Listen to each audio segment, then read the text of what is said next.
I'm here with Jason Newcomen, who's our studio animator. He works on the studio side with a lot of our students who want to focus on hip hop and R&B music.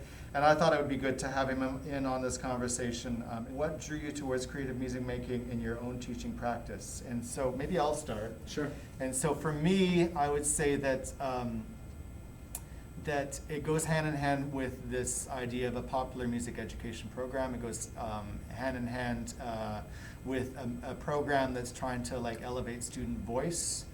But you know, part of the popular music revolution was that the performer could be the songwriter, the performer could be the composer, and I guess it sets itself apart from classical music, where you had the composer and you had the conductor, and below them were the performers.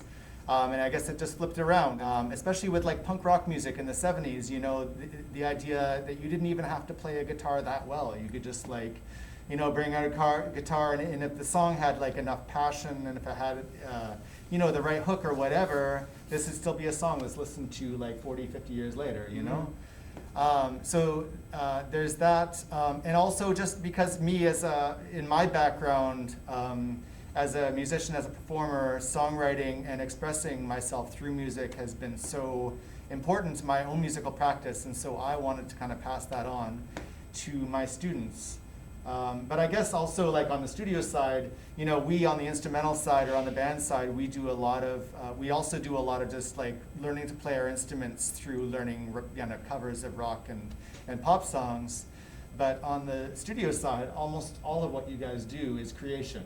Right. All you do is kind of songwriting, beat making, all that stuff, all the creation stuff. Well, I mean, in the last, 10 years, recording equipment and recording software has been so accessible to everybody on the hip hop side, to the point where, you know, the biggest hip hop artists in the world are making songs in their basement, you know, with the same equipment that we're using.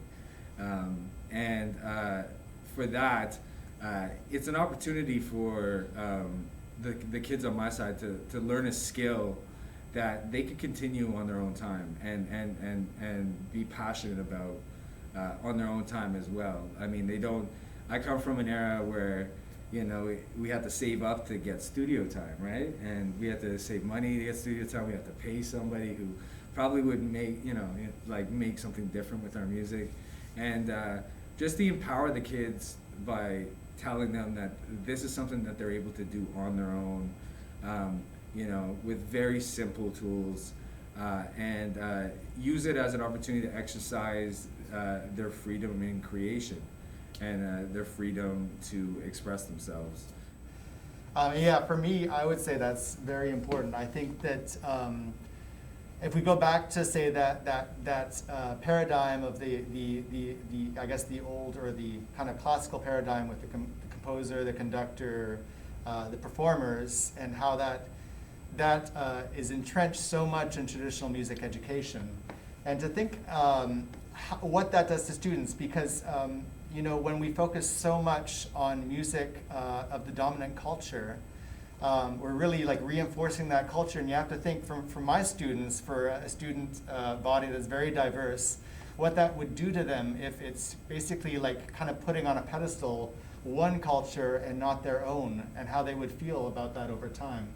And so that's why I think it's so important, and I hope what we do, and I think what we try to do at all times, is to flip that paradigm, and so that the student, it kind of centers the student at the top of the paradigm, where the student's voice and the student's musical preferences are what is kind of grounding all of their music education.